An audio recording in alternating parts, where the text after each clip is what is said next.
I know I don't. I feel so lucky. I mean, to me, it's incredible that I've been given an opportunity to be here again. I mean, how can you, I don't know, I don't really understand how this could be pressure. Even if it's not, Duke will be out to do something that some basketball observers thought might never be done again.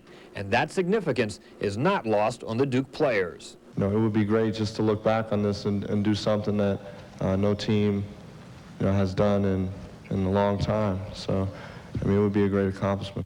And if the Blue Devils pull it off, the inevitable comparisons to the UCLA programs of the 60s and 70s will grow. But Krzyzewski quickly dismisses that talk. Going to the Final Four, I mean, that's a neat accomplishment and whatever. I don't want to minimize what the kids have done in our program, but certainly that can't be put at the same level of winning the whole thing.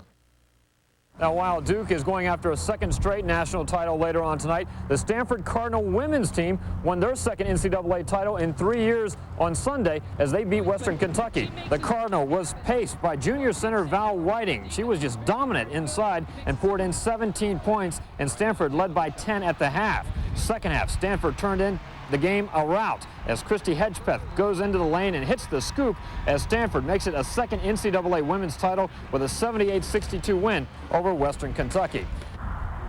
Now, Sunday was supposed to be the end of the NHL's regular season, and the playoffs are supposed to start on Wednesday, but right now that is all on hold because of the players' strike, and there is no signs of anything close to an agreement anywhere in the near future. The players say they will not back down. That this isn't a two-day event. This isn't a five-day event. We can't put any time structure on it.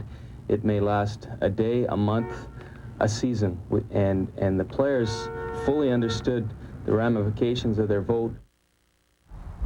Meantime, in the NBA, the Boston Celtics are picking up steam as they approach the playoffs. They won for the 8th time in 9 games on Sunday, and this time they did it without Larry Bird. We go to the Boston Garden, and the Celtics got a huge effort out of veteran Kevin McHale. He hits the jump hook.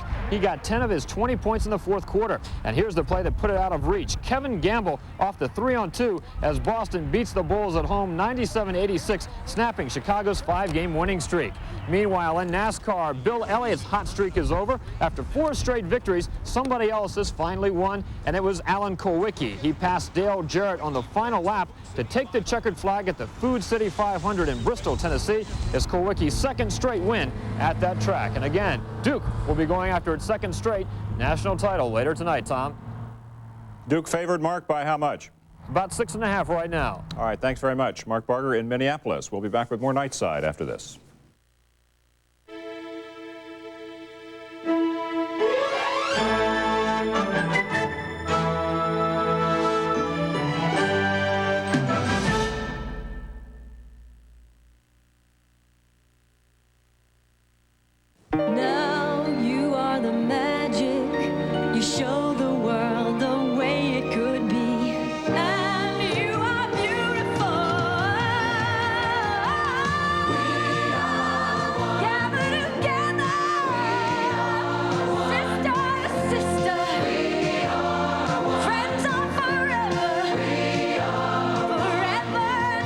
The Summer Olympics are coming to NBC.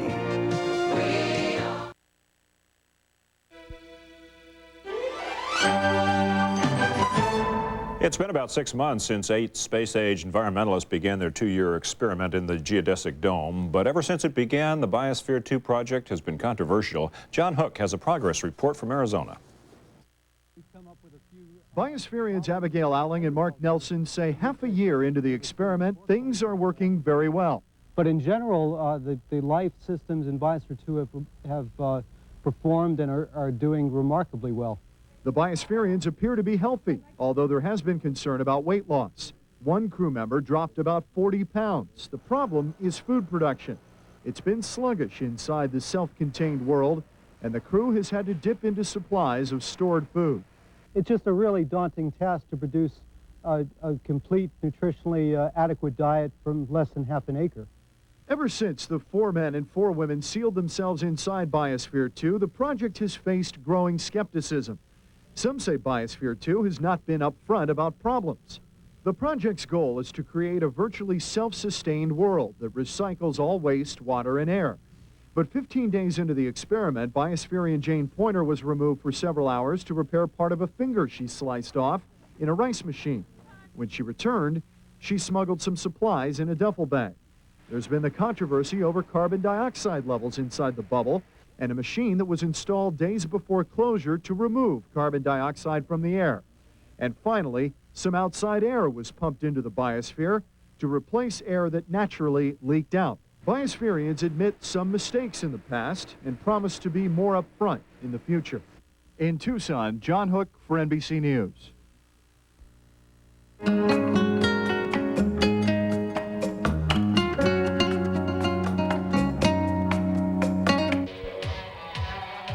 Another graduating class, filled with energy and enthusiasm for the road ahead. What a wonderful time to explore the adventures of life. This class never lived to make it.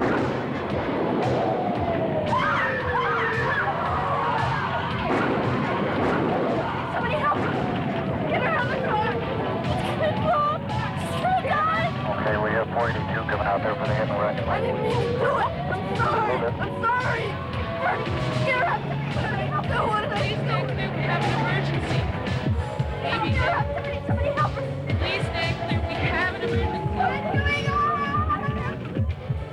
Across this country's roads every year, thousands of young lives are wasted. Because we care, please don't drink. You could become a member of the graduating class that never was.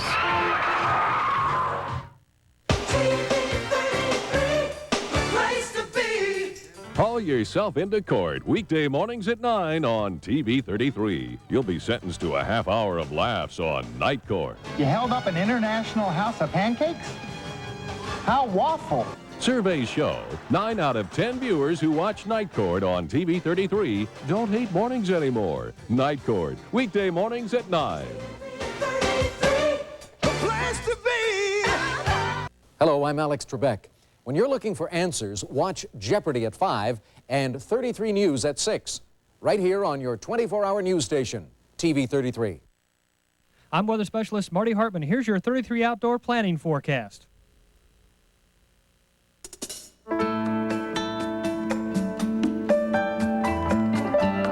They say you're as young as you feel, and a great-grandmother in Oregon isn't letting her 100th birthday stop her from taking to the open road for a little fun.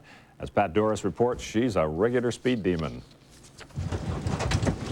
Don't let this walker or the easy steps of Gertie Jordan fool you. You're looking at a 100-year-old thrill seeker. I might want to get on that thing. Same way we did last time, Grandma. Gertie first arrived in the West on a covered wagon. She rode her first motorcycle in the year 1901. Oh, I was about 9 years old, but I rode behind another kid. I was just a kid. There you go. Sure, these days she needs a bit of help getting on her grandson's Harley. Nothing to do but get up here. You okay? But her reason for riding is as young as anyone's. The speed. Is that a good feeling? Oh, yes. I like to ride fast.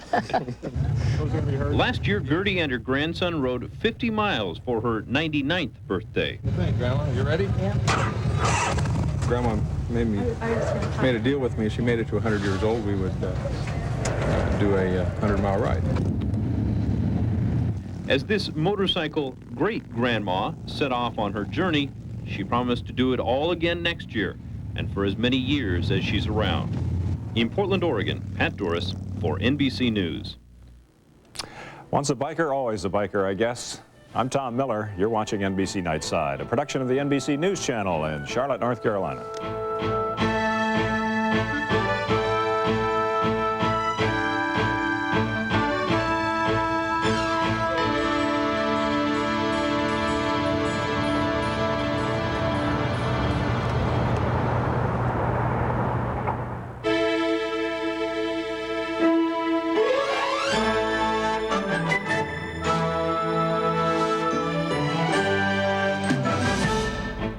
Good morning, I'm Antonio Mora, and this is NBC Nightside. Arizona's first execution in 29 years is scheduled for this hour. The Arizona Board of Pardons and Paroles voted 6-0 to go ahead with the gas chamber execution of Donald Eugene Harding. At this point, it is unlikely that Harding's execution will be held up. In 1982, Harding was convicted of killing 2 businessmen in a Tucson hotel. They were tied up, beaten, and shot during a robbery. Harding was also convicted of a 3rd murder done in a similar manner the day before in Phoenix. Thousands of marchers descended on Washington. The message, give every woman the right to choose when it comes to abortion. It was one of the largest pro-choice rallies in Washington's history at a time when the Supreme Court appears ready to roll back abortion rights. Steve Handelsman has the latest. We want choice! We want choice! Police said 500,000. Organizers said there were 1 million marchers here to fight for reproductive freedoms they've enjoyed for nearly 20 years. To make sure that abortion rights stay legal, safe, and accessible for all women. Hey, hey! Ho, ho! George Bush is got to go! They took that message to the White House. George! When do we want it? Now! Hey, Bush, listen up! The president was at Camp David. He missed seeing Hollywood stars and missed Norma McCorvey, Jane Roe of Roe versus Wade. In the Pennsylvania case, now before the High Court, a majority could okay sharp restrictions on abortion. But many here believe it's only a matter of time before an increasingly conservative Supreme Court rolls back the woman's basic right to choose. Organizers want to head off anti-abortion state and federal laws if they lose in the High Court. We are here to say to the government, you got enough problems of your own. Stay out of my womb. Right? This is the beginning of a huge increase in the visibility of abortion rights in this campaign of 1992. The Democrats running for president are pro-choice. They were here looking for votes. At the Capitol, a small group of anti-abortion protesters.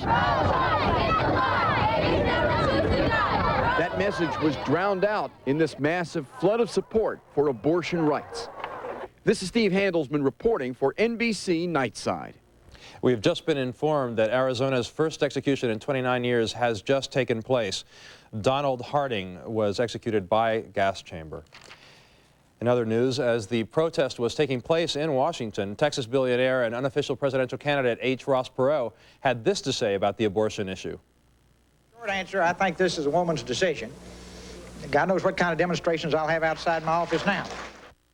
Support is growing from coast to coast for Perot to run for president in November. Perot says that if organizers can put his name on the ballot of every state, then he will put up $100 million of his own money to run for president. Germany's 2 main political parties suffered major setbacks in regional elections. Voters threw their support to extreme right-wing groups.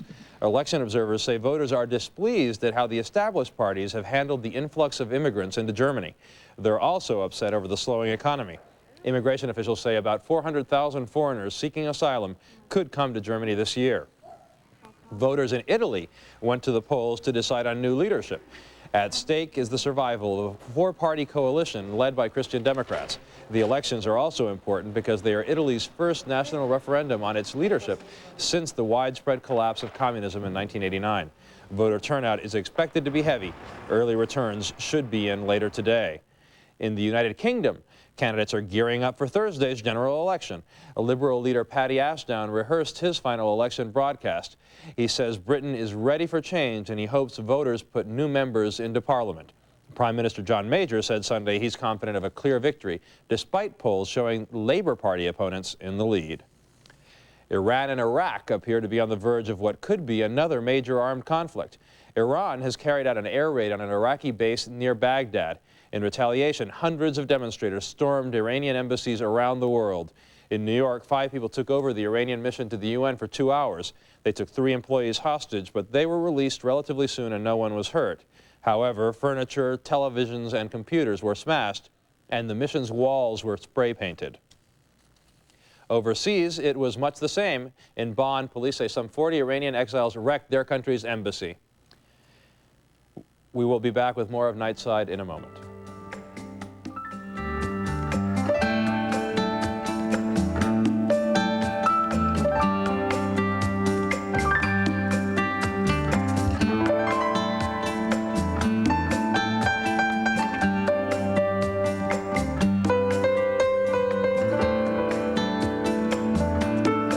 Are you you still twisting? Well, start insisting on Farber Seal, the modern bag sealer from Farberware. Just slide it along the open edge of your bag, and it's sealed. What could be simpler than that? Farber Seal keeps your chips chipper, your cereal crackling, and your deli slicer fresh. Tied up in knots, Farber Seal even trims your bag. Neat, tight, and secure. Why pay a fortune for zipper bags? With a Farber Seal seal, it's really sealed. You can even make separate compartments. Farber Seal is battery operated, so you can take it outdoors, up in the attic, or away on vacation. It's a genuine Farberware product, yet it's only $19.95. Order now.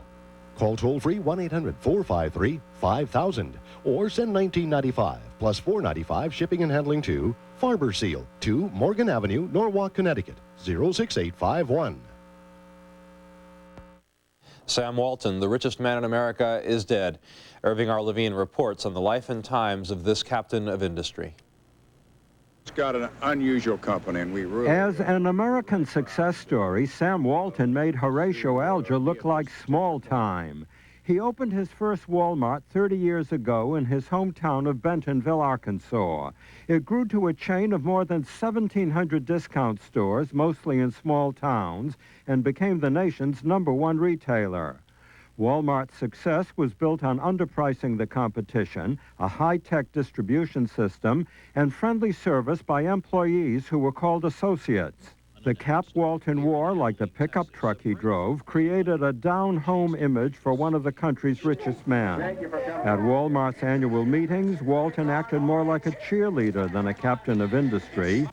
Suffering from bone cancer, Walton was honored last month by President Bush. And I am proud to give you your nation's highest civilian honor. It's the highlight of our entire career. Less than 3 weeks later, Sam Walton was dead at the age of 74. Irving R. Levine, NBC News, Washington. Let's take a look now at the business calendar for this week. With NBC Nightside Business News, here's Dean Shepard. Monday kicks off the 4-day Comdex show in Chicago, one of the computer industry's most widely watched trade shows of the year. The Treasury Department holds its usual Monday bill auctions. The Hollywood studios release the weekend box office results. And in Baltimore, President Bush will throw out the first pitch during the season opener at the Baltimore Orioles' new $106 million stadium. On Tuesday, the Federal Reserve reports on consumer credit for February, and presidential primaries will be held in New York, Wisconsin, Minnesota, and Kansas. Wednesday, the Treasury will auction $9.75 billion in 7-year notes, while on Thursday, the Labor Department reports on the Producer Price Index for March and weekly jobless claims. The nation's major retailers will report their chain store sales figures, and in Brussels, there will be a meeting of the NATO military leaders. Finally, on Friday, the Labor Department will report on the Consumer Price Index and real earnings for the month of March.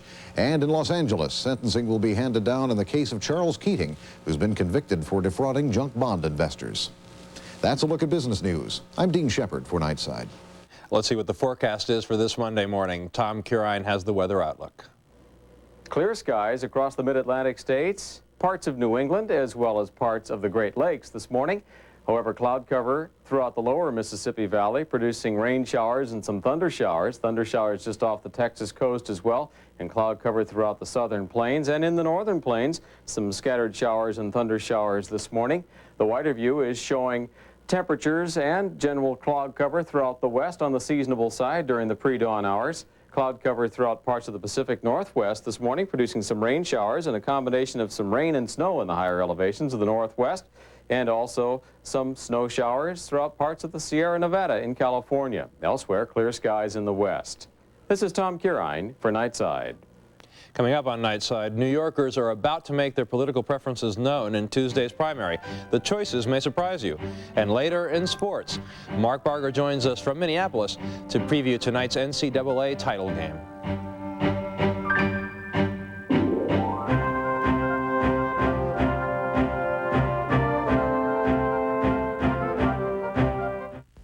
Jack Patton, publisher of Business Week. I'm proud that so many leading companies advertise in our pages. American Express, AT&T, General Motors. Business Week ad pages read like a who's who of business. Why do so many successful companies choose our pages to tell their stories? Because they're trying to reach people like you. People who are successful themselves or well on their way to being there. Just look at the numbers. You see, I'm just as proud of our readers too, because they help make Business Week the world's #1 business magazine. America's most successful business people read Business Week because it's simply the best source for objective reporting and thoughtful analysis of the week's business news, from international trade to personal finance. They get the full story in our pages every week. And that brings me to your subscription to Business Week. Whether you've already arrived or on the way up, you should subscribe to Business Week right now. You will be in excellent company.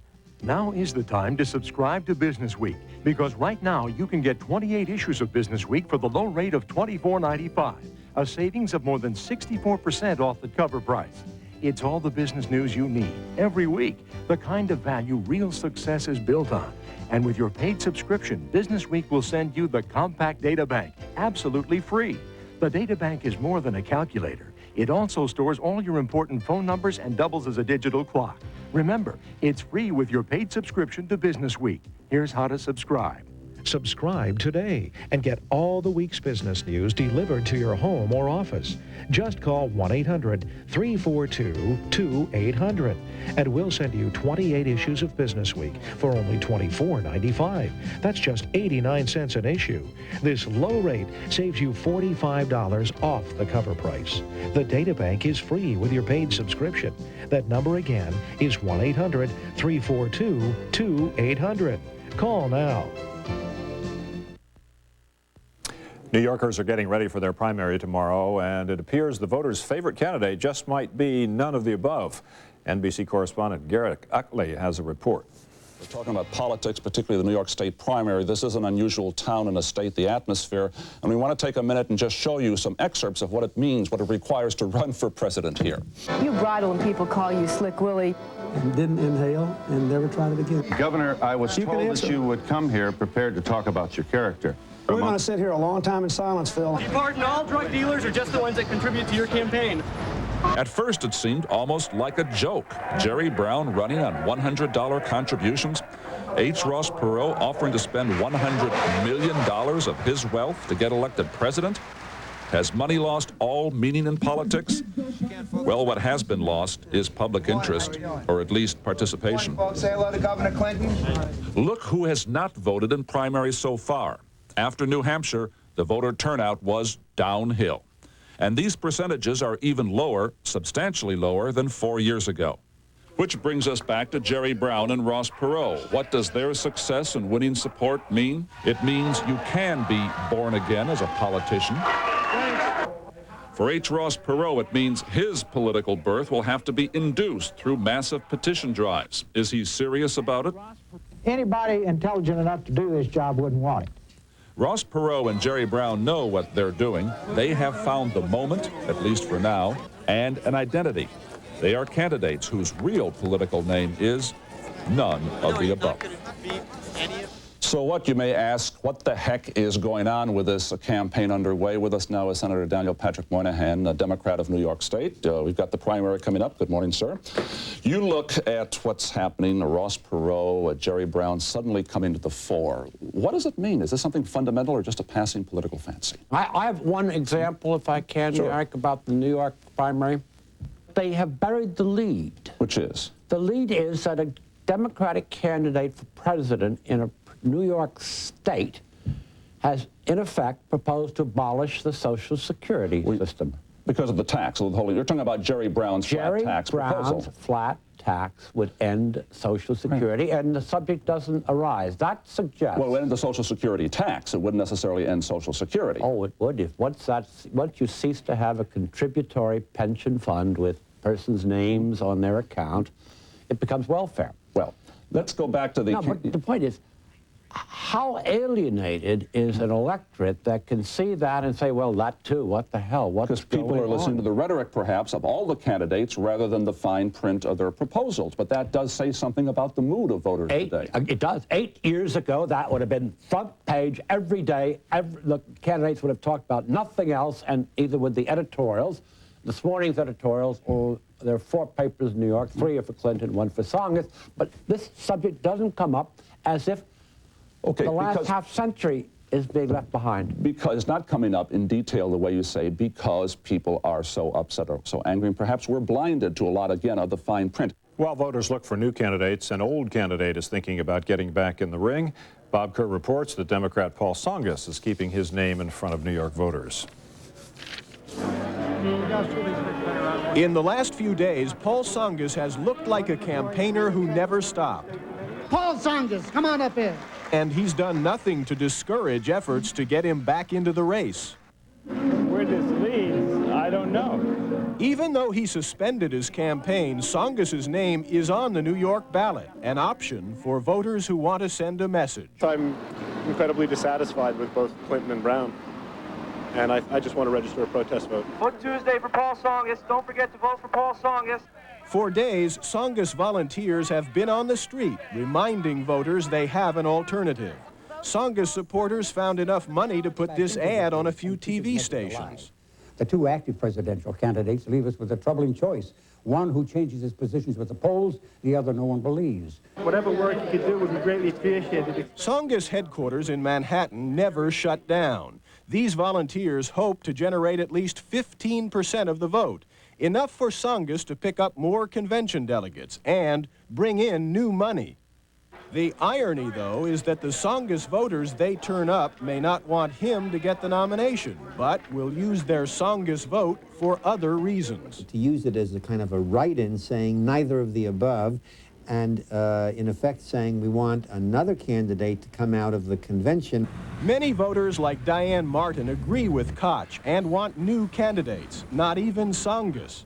Martin says she's voted in every Democratic primary since she was 18, but this year will be the exception. If there's a low voter turnout, I think that'll really clearly indicate to people that that was a protest vote. If New York Democrats stay home in droves, or if Tsongas has a strong showing here, it's bad news for Brown and Clinton. It'll prove what many already believe, that Democrats are eager to consider other choices. Bob Kerr, NBC News, New York. Tsongas is going to announce his political plans on Wednesday morning.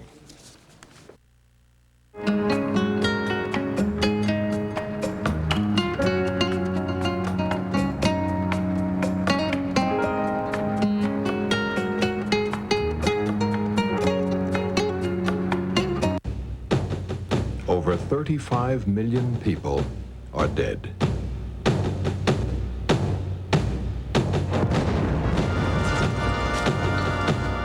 1,700 cities and townships are destroyed.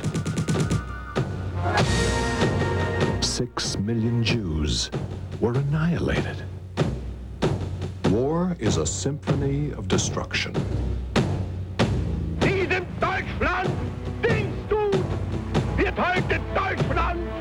Den Stolz der Freude deines... Orchestrated by few and paid for by many. Now Time magazine allows you a forbidden look at World War II in a two-part video set entitled World War II: The Untold Story, free with your paid subscription to Time. We've gathered unique films from the War Department and combined them with captured enemy footage, some never seen before in public. These two exciting videos can be yours, free from Time magazine. Let Time take you behind the scenes in politics, the arts, and social issues. Call now, and you'll get 26 issues for 3 easy payments of $9.89 each. That's almost 55% off the cover price. And we'll include World War II, the video set, for free. Fly with pilots on actual fighting missions and lay low in the trenches with our GIs. Help storm the beaches of Normandy and see confidential footage of Rommel in the desert. There is a horror to the nightmare of war and a glory. Call this number now and get great savings on Time magazine and your World War II video set free. This offer won't be available for long, so call now. College basketball season just about over. Comes down to one big game tonight. Of course, Mark Barger standing by in Minneapolis to give us a preview. Good morning, Mark. Good morning, Tom. That's right. The college basketball season comes to an end later tonight with the national championship game, and it'll be a rematch. The Duke Blue Devils and Michigan Wolverines will go at it once again. These two played back in December, and Duke won that game by 3 points in overtime. But Duke coach Mike Krzyzewski says that game has very little to do with the game being played tonight. One, it seems like it's 3 years ago that you played them. It just, the season's so long. But I think the main thing it does is to give you an appreciation for how big they are. When they line up, I mean, certainly they're very talented and a good team, but they're huge. And that size is Krzyzewski's biggest worry. He watched Michigan seize control of the boards and the game Saturday night against Cincinnati. The Wolverines may start 5 freshmen, but they're only a game away from being sophomores. They've been through as much as I've been through this year, as much as Bobby or Thomas has been through this year. So they have a lot of experience under their belt, and I'm not shocked at all about what they're doing. They're an outstanding team with outstanding talent and a great coach. While Duke worries about size, Michigan's biggest concern could be Leitner. The All-American had his worst offensive night of the season Saturday, and the Wolverines know the odds of him having a second bad game in a row are slim. He knows how to play, and he wants to be the guy when winning is on the line to make the play. Even if Michigan can shackle Leitner, they know firsthand Duke offers plenty of other weapons. The Wolverines just want another chance to outgun last year's champions. I don't care if we'd have played University of Detroit Mercy in the championship. I just want to ring. And we'll see if he gets that ring later on tonight. Meantime, the women's NCAA championship was decided on Sunday, and for the second time in 3 years, the Stanford Cardinal won it, this time by beating Western Kentucky. And the move of the day was turned in by Western Kentucky's Kim Pelkey, who goes 360 and gets the runner to go. Pelkey had 16 points for the Lady Hilltoppers, but Stanford junior center Val Whiting was just too tough inside with 17 points, and the Stanford Cardinal wins another NCAA women's title with a 78-62 win. And again, coming up later tonight, Duke and Michigan for the national title. Duke right now has been installed as about a 6.5-point favorite, going for their second title in a row, Tom. All right, we'll sure look forward to that, Mark. And, of course, we'll be talking to you, well, you call it late tonight or tomorrow morning after that game is over. Lots of excitement there. Mark Barger reporting from Minneapolis. We'll be back with more on Nightside in just a moment.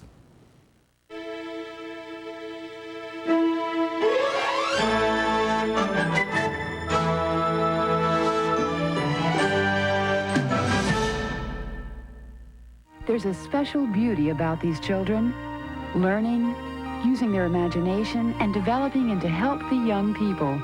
All these exciting children were born with Down syndrome, the leading clinical cause of mental retardation. We know now that with encouragement and the right education, people with Down syndrome can lead active and productive lives. The National Down Syndrome Congress urges your support. Please contact this Down syndrome organization for more information.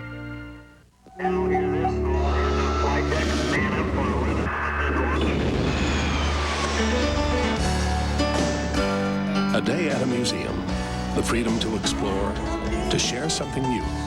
It's ours to enjoy.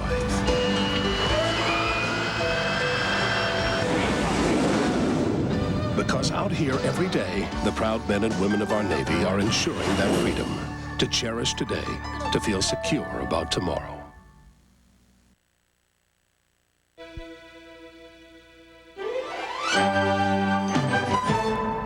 Because of their dwindling numbers, grizzly bears, wolves, eagles all get plenty of attention from conservationists. But in fact, there are many more endangered species of plants than of animals. Utah is home to some of the rarest species on Earth, and one organization there is out to protect them. Larry Warren reports. This is the last chance, Townsendia. It's almost the last chance for this Townsendia indeed. Very few exist near Price, and plant conservationists are delighted this one is blooming and producing seeds. This clay phacelia is almost ready to bloom too.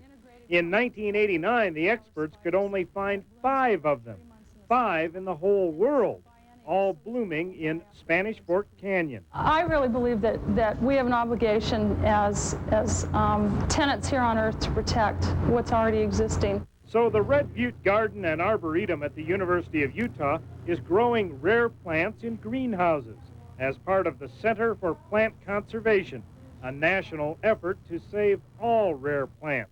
And these two plants that are coming into bloom here will provide seeds, and that's what we want to do, is get the seeds, a large quantity of them, so that not only can we send some back to the lab for freezing in Colorado, but to have some to revegetate the wild. As federally listed endangered species, these plants can stop any development which threatens them on public land. Tiny plants like the silverleaf buckwheat have great power. Larry Warren for NBC News. Utah claims 8 different plants on the endangered species list.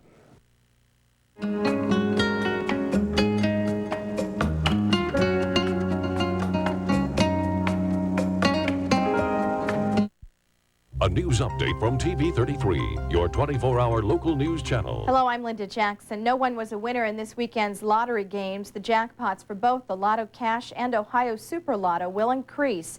And the Lotto America jackpot for Wednesday sits at $20 million. In tennis, Gabriela Sabatini beat Conchita Martinez at the Family Circle Cup, and the Boston Celtics defeated the Chicago Bulls in basketball 97-86. More news in an hour, weather in 30 minutes. Go behind the scenes of the Philadelphia sex story. He never told anybody he had AIDS. Meet the teenage boys who knew Fast Eddie much too well on the next A Closer Look. Dateline, the National Weather Service, the source for your local forecast. A radar system behind the times. Manufactured in 1957. Often when killer storms lurk, America's in the dark. People are dying every year. No detection, no warning. My kids are growing up without a dad. Jane Pauley, Stone Phillips, a stunning Dateline NBC, Tuesday.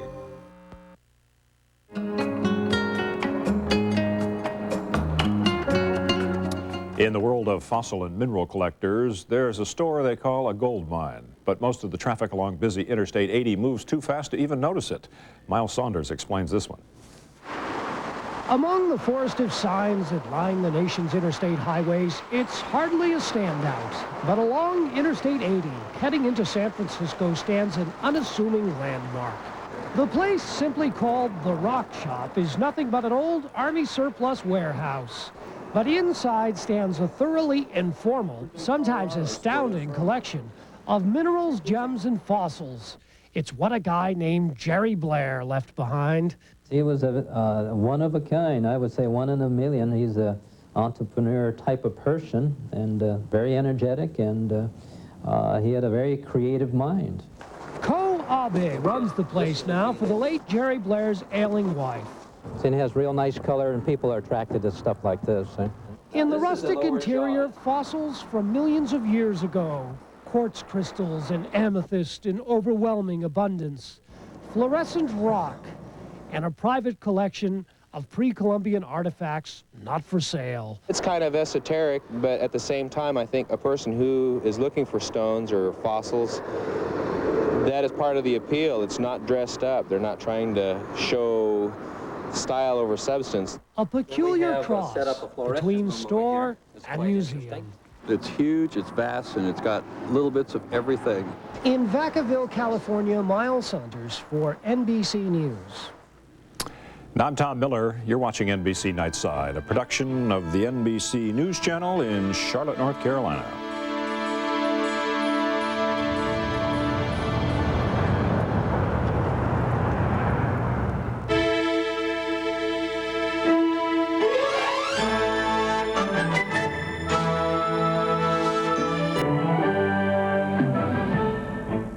Good morning, I'm Tom Miller. This is NBC Nightside. Just minutes ago, convicted murderer Donald Eugene Harding became the first person in 29 years to be executed in Arizona. We go now to John Hook, standing by at the prison where Harding was put to death. John? Tom, Harding was put to death in Arizona's gas chamber, pronounced dead about 30 minutes ago. He was here tonight for the 1980 murders of 2 men in Tucson, 2 businessmen. They were execution-style murders. Harding had exhausted every legal appeal, going right up until literally the execution time tonight at 12:05 a.m. Donald Harding again opens perhaps the floodgates in Arizona and perhaps the West for executions to occur. Of course, the shifting on the U.S. Supreme Court, a conservative court now, they are looking more favorably on carrying out death sentences. Of course, you're aware in California, They are about to carry out their first execution in 25 years there in a couple of months. So tonight, the case in Arizona has wider implications, but Donald Harding put to death here, and certainly the concern is now, what does it mean for the rest of the country in terms of the death penalty? Just exactly how does that appeal process work? They had the Ninth Circuit Court had a stay, but the Supreme Court lifted that stay. What's the process? That's right, Tom. They went to the Ninth Circuit Court of Appeals in San Francisco. They upheld that stay on Thursday, and then the U.S. Supreme Court on Saturday overturned it. Now, Harding's attorneys today went back and tried to go through that cycle again, raising new questions. It was really a shot in the dark to try to extend the time frame, but perhaps they were, of course, fighting the inevitable. Harding had exhausted all possible legal challenges. One of the interesting arguments that was raised in this case was that Harding had a very difficult birth, and many felt that he was mentally impaired, and that caused fits of rage that may have led to these murders in Tucson 12 years ago. The court rejected all of those arguments, and tonight Harding was put to death. Were there any families of the victims there this evening, John?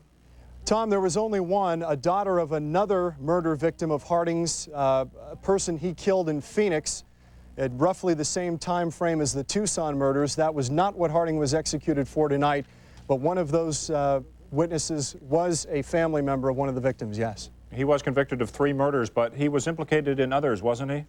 That is not clear, yes. They have speculation on that, but these were the 2 of the Tucson murders that he was executed for tonight. All right, John, thank you so much for that report. Tom. That is John Hook standing by in Florence, Arizona, where the execution took place in the Arizona prison less than an hour ago. In other news this morning, Bill Clinton and Jerry Brown were tearing at one another. Actually, it happened on Sunday. We're just one day away now from the New York primary, and as Sandy Gilmore reports, both the candidates are on the defensive. How dare you call me the Prince of Sleaze? The Washington Post, the New York Times. In a televised debate, Brown claimed Clinton's TV ads sleazily misrepresented Brown on abortion and taxes. He knows that my position on abortion has always been to support a woman's right to choose in full federal funding. You call me a sleaze because I agree with everybody else who's analyzed your plan, and you have concealed the facts of your tax program from the people of New York. You know this is an example of what I'm talking about. You're not credible. Let's talk a new character issue for Clinton. Revelations he received a draft notice while overseas in 1969. His draft board let him stay in school, but in all the controversy, why has Clinton never even mentioned it? It was a perfectly normal procedural thing. There was nothing unusual about it, and that's the only reason I never said anything about it. And revelations that as California governor, a 5th of the judges appointed by anti-establishment candidate Jerry Brown were contributors to his campaigns. I appointed 850 judges. Yeah. Guess what? They're all lawyers. Do you know who comes to fundraisers and is in politics and gets elected? Right. Lawyers. With negatives flying in all directions, little wonder a large portion of voters remains undecided in a highly unpredictable race. Sandy Gilmore, NBC News, Washington. Deliberations resumed today in the drug trial of Manuel Noriega. Jurors spent 6 hours Saturday debating charges against the deposed Panamanian dictator. Today they resume the task of sorting through months of testimony from U.S. drug agents and convicted drug dealers. The defense claims charges against Noriega are politically motivated. Prosecutors contend Noriega was a double dealer who shipped tons of illegal drugs to the United States. Noriega could be sentenced to 160 years in prison if convicted on all the charges. Coming up on Nightside, the boys are back, the boys of summer that is, and who will be the college basketball champ? Mark Barger joins us with sports. Later, a look at professional athletes and gambling.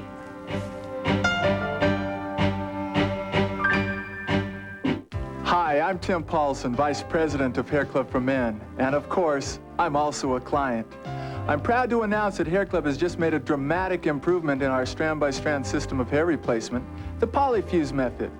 Call our toll-free number now and we'll send you our new brochure describing in detail our latest innovation, the Polyfuse method. So why call it Polyfuse? Because by applying a polymer to your existing hair, it will literally fuse with the new hair we add. And believe me, even when I run my fingers through Sean's hair, it still feels natural, like his own, even when the hair blows around. It looks very natural. Even when wet, Gerard's hair still looks like it's all his own. So make sure you call our toll-free number now to find out more about our dramatic improvement, the Polyfuse method from Hair Club for Men. Don't forget, we stand behind it. And remember, I'm not only the Hair Club president, but I'm also a client. A spectacular fire roared through Texas City, Texas, about 50 miles southeast of Houston this morning. The fires erupted at a complex of refineries and chemical plants owned by Union Carbide and by Amoco on Texas's Gulf Coast. No serious injuries were reported. No evacuations are taking place. Authorities say it's a natural gas fire that started in the early evening. The facility processes about 400,000 barrels of crude oil a day. Those operations have not been affected. Time now to take a look at what's on the business calendar for the week ahead. Here's Sue Herrera. Today's the deadline set by Caterpillar for its 13,000 striking UAW members to return to work or risk losing their jobs. On Friday, the world's largest heavy equipment manufacturer stood firm on its threat. Organized labor has rallied behind the Caterpillar workers, calling the showdown a turning point in collective bargaining history in the United States. At issue in the strike is the UAW's demand that Caterpillar follow a pattern agreement reached between the union and farm equipment maker Deere & Company. On Thursday, the RTC is scheduled to auction more than $200 million in non-performing loans from more than 60 failed thrifts in 10 states. This despite Congress's rejecting a $17 billion appropriations bill for the Thrift Bailout Agency. And this prevents the RTC from further sales of failed S&Ls until Congress votes it some more money. The Resolution Trust Corporation can still seize insolvent thrifts and keep them under federal control, but it cannot arrange their sales to other institutions. And on Friday, USX is expected to close its Southworks steel mill. The mill was once Chicago's largest employer. But after years of hard times at the mill and futile attempts to interest investors in saving it, USX says it has no choice but to close the doors. That's a look at business news. I'm Sue Herrera for Nightside. Atlanta's annual Dogwood Festival is a sure sign that spring is here. Thousands of people packed Piedmont Park in Atlanta to hear some good music and enjoy the local crafts. The sky above was filled with a flood of bright colors as the hot air balloons raced one another throughout the day. But some people are criticizing the festival because of concern that the huge crowds are damaging Piedmont Park. Concerned citizens are negotiating with the city to limit the number of festivals held at the park. Well, we know what the spring weather looks like in Atlanta. Let's see what it looks like in your part of the country. Here's Tom Curine with the forecast. Pre-dawn skies throughout the mid-Atlantic states and the Great Lakes and the Ohio Valley are clear this morning.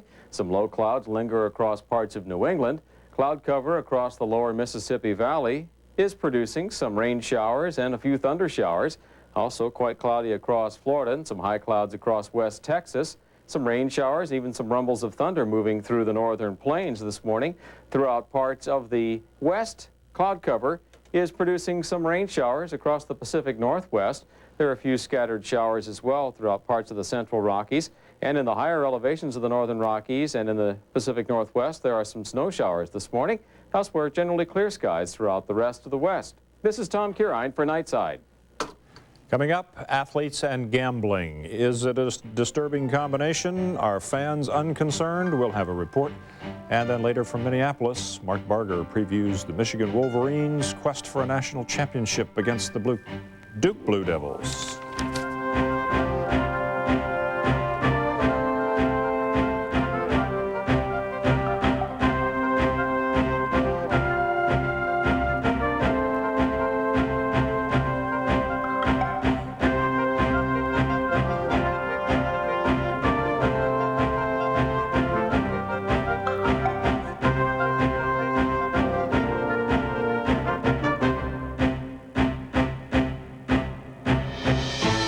Excuse me, do you know what stock options are? I wish I did. The information you know you should know is in the Wall Street Journal's video guide to money and markets. This exclusive 30-minute video is free. When you call for 13 weeks of the journal for just $37, that's over 20% off the newsstand price. Call toll-free 800-235-1200 for 13 weeks of the Wall Street Journal and your free video on money and markets. That's 800-235-1200. I break out from the humidity and my skin gets very, very clammy and it makes you itch. We're talking with people about Triple Action Gold Bond Medicated Powder. Gold Bond powder keeps you cool, it's medicated, and it'll stay with you. Gold Bond's Triple Action is the absorbing action of powder, the medicating action of a proven itch fighter, and the drying action of zinc oxide. I just love Gold Bond medicated powder and I'm comfortable with it. Try Triple Action Gold Bond Medicated Powder.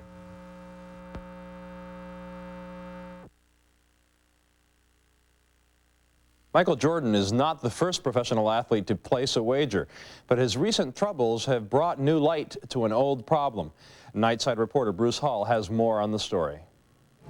Good morning. From the first time he dribbles a basketball or swings a bat, the professional athlete stands out from the crowd. If he's a real superstar, his physical skills bring him extra attention, new levels of competition, and money. What he does with that money and how he responds to the attention are questions currently surrounding one of the generation's biggest basketball talents, Michael Jordan. Jordan has been under scrutiny for checks he has written to a pair of North Carolina men who have nothing to do with basketball.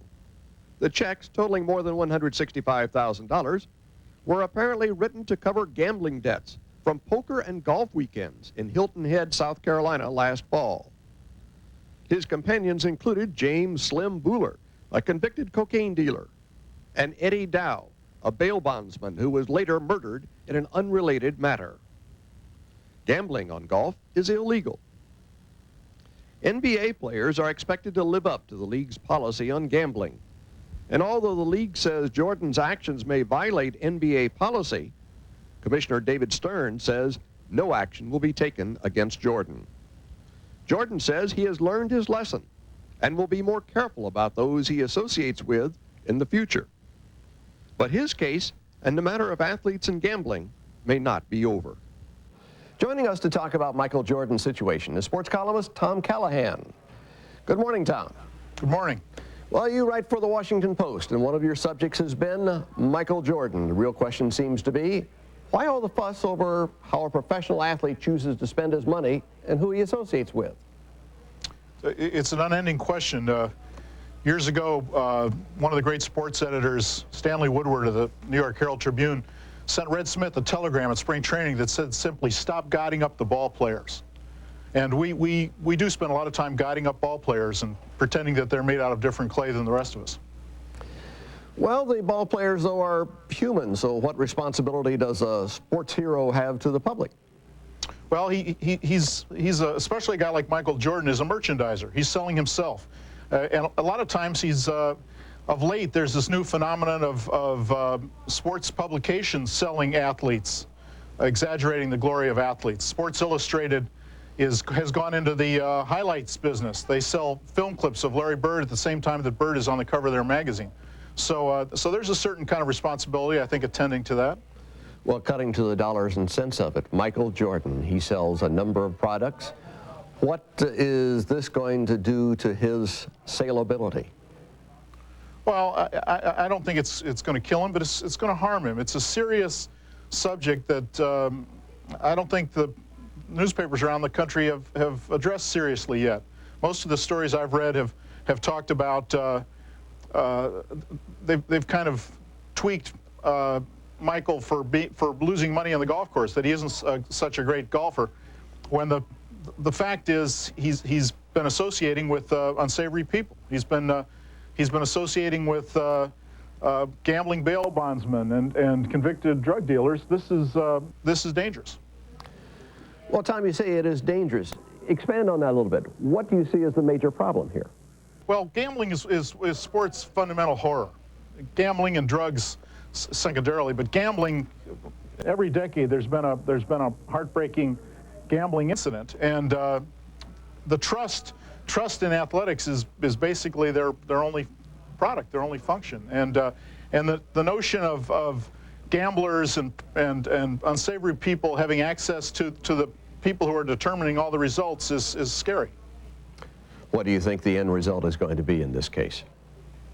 I think that the NBA is going to be forced, kicking and screaming, to take a serious look at this. Michael Jordan is the guy they sell the most. He's the fundamental star of the NBA, if not sports now. And there's a certain kind of racist quotient at work here too. He's white man's black man. Even has the white man's hobby, golf.